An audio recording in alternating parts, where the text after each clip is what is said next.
Welcome to the Wanderers History Podcast and to a new episode of the series looking at accounts of travelers, diplomats, and merchants from the 16th century Mediterranean. Looking just now specifically at Cyprus and the Eastern Mediterranean.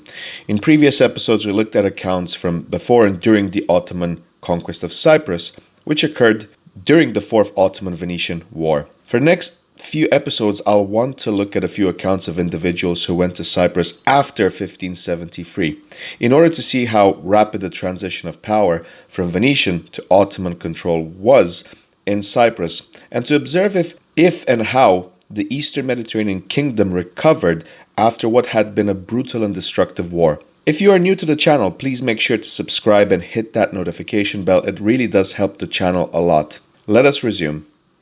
Today we look at the account of one Seigneur de Villamont in Excepta Cypria, page 171. In the intro bit, we get a description and we find out that he left his home in the Duchy of Brittany in June 1588. He traveled in Italy and embarked at Venice on a pilgrimage to the Holy Land. He visited Cyprus on the voyage to Jaffa and again on his way from Tripoli to Damietta. His return journey from Alexandria to Venice took him no less than 108 days without setting foot on land, and at Venice he was detained 37 days in quarantine. His voyages occupied 39 months. The distance covered he reckons at 5,658 leagues. In another side note, we find out that the work which these extracts are translated was published at Paris in 1596, again at Arras in 1598, and at Rouen in 1612. From the very beginning, we get a few details about the arrival to Cyprus. Quote, on Ascension Day, Thursday, May 11, 1589, about midday, we arrived at the first point of the Kingdom of Cyprus, which seamen call Cape of St. Epiphany, and coasting along came near to Bafo. This city is situated in a fair plain close to the sea and much set off to landwards by low hills.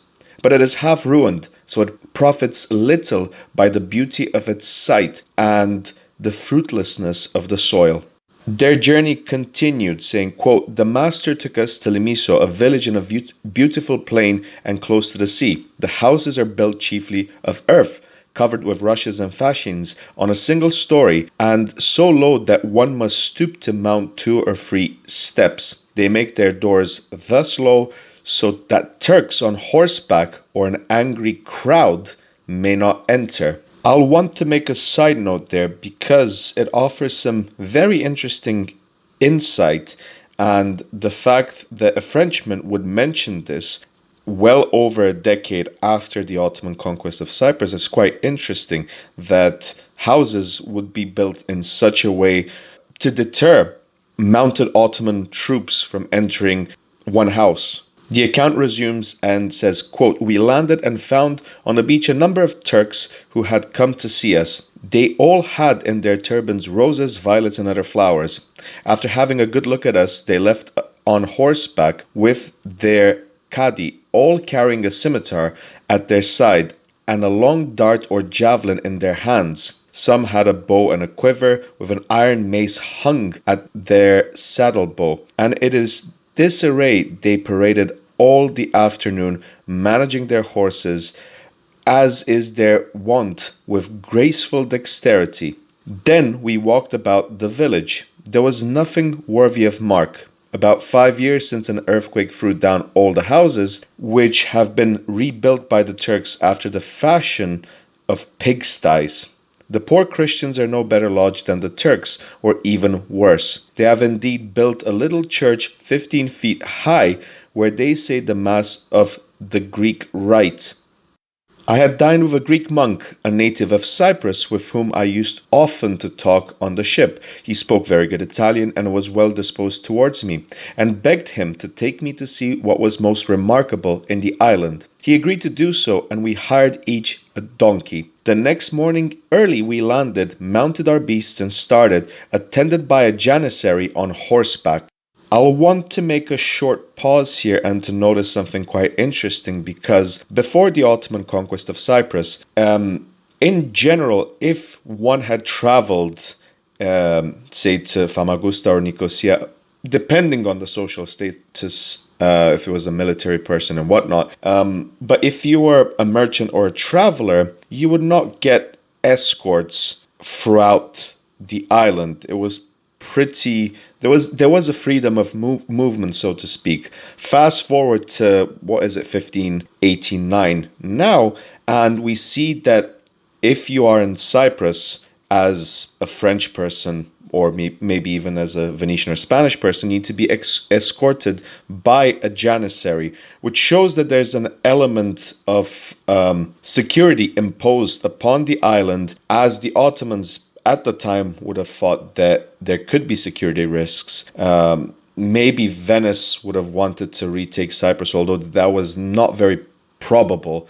The Venetians were confronted with economic problems then and would not have risked restarting yet another war with the Ottomans that they could not win. But it shows a level of care and attention that the Ottomans would guard Cyprus the way they are in this case. The text goes on to say, quote, "And so, conversing together, we arrived at the Abbey of St. Nicholas. It is close to the sea, and remains almost whole, having received no injury from the Turks when they took Cyprus from the Venetians in 1570. But they slew or drove away the monks of the St. Basil who occupied it, nor have they from that time forth allowed anyone to dwell there, so bitterly do they hate the Christian faith. My companion told me that the said monks kept a number of cats on purpose to catch the snakes, which are found all about the plain in greater numbers than in any other part of the island. Close to the abbey and the cape is a large fishery, round and nearly 2 leagues or 6 Italian miles in circuit. There is one little entrance by which the sea water and the fish enter. To take the fish, they shut this entrance and open it again to admit others. The Grand Signor gets 6,000 ducats yearly from the farmers, who are obliged by ancient usage to give to the abbey all the fish they catch on the day and night of St. Nicholas's feast, or they would not take a single fish all year through. But now that the abbey is abandoned, the farmers pay this due to the Church of the Greeks. I must not forget to say that in August, the villagers round Cape delle Gatte catch a great number of falcons. They have to do this at their own cost, and as soon as they catch one, under pain of death, they are obliged to take it to the Pasha, and the Pasha must send it to the Grand Signor. It may not be altogether out of place to say something of the order taken by the Turks for a newly conquered province. The first thing done is to write in a book the number of the inhabitants and the name and surname of each individual. This book is taken to Constantinople, where the Sultan fixes what tribute he chooses, generally 2 ducats a head, without counting other dues and taxes which he may impose. Children only under the age of 15 are exempt, and a rule is observed throughout the empire that though half his subjects be dead, his revenue is nowise diminishes, for the living must pay for the dead. But after the first numbering, though the people grew to be half as many again, the revenue increases not." So, long story short, if a family has any deceased members in it, the remaining members of the family have to pay for them as well. Villamont goes on to say, quote, "But to return to my subject, leaving Cape delle Gatte, we journeyed on towards a mountain which produces the best wines in Cyprus, and here we found a very large village where the Turks have never set foot, for it lies in a little valley covered with trees of divers kinds, olives, cypresses, carobs, and others, and all along the mountain are many vineyards. The wine will keep, the common people will tell you, for 30 years, and if you drink only 2 pegs of this in the morning, you can easily pass the rest of the day without meat or drink. So remarkable is the strength and goodness of the wine. But taken in excess, it burns you up at last. And coming down from the mountain, we saw a very beautiful garden belonging to a Greek Christian. A wide stream passes through it, bordered with palms, oranges, date palms, lemons, and other excellent fruits. You see them on the trees, some ripe, some in flower, some approaching maturity, just as those of the kingdom of Naples. But the Cypriot oranges are twice the size of the Italian. We dined in this garden in Turkish fashion, and then went down to see the sugar canes and the houses where they are made into sugar. Eventually, Villamont has to part ways with the Greek monk who had been his guide throughout the island, who, once hearing that the plague had ceased at Famagusta, hired a donkey and, without bidding even a goodbye, started for his home. So from this point onwards, Villamont goes on by himself to explore the rest of Cyprus.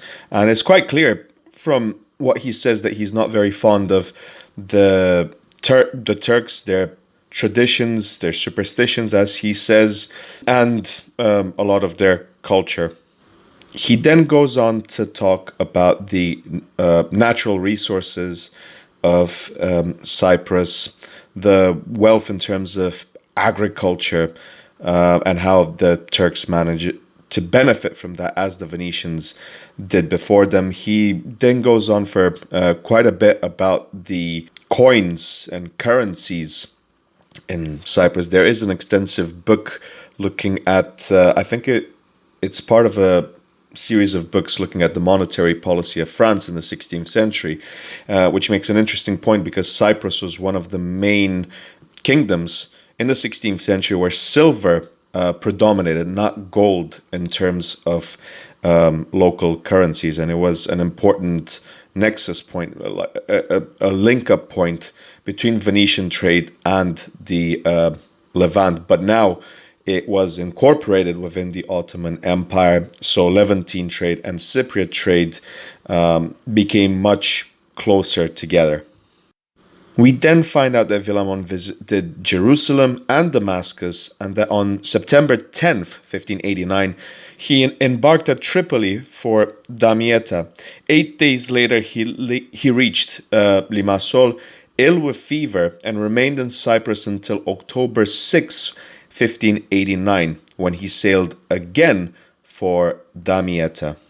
So all in all, this is a very interesting account showing us a few details of what life would have been like in 1589 in Cyprus, more than 15 years after the Ottomans had conquered it from what used to be a Venetian-held kingdom. As with many of these texts, there is a lot of personal opinion, personal animosities and prejudices and all of that. But we can draw some conclusions from this, some objective conclusions.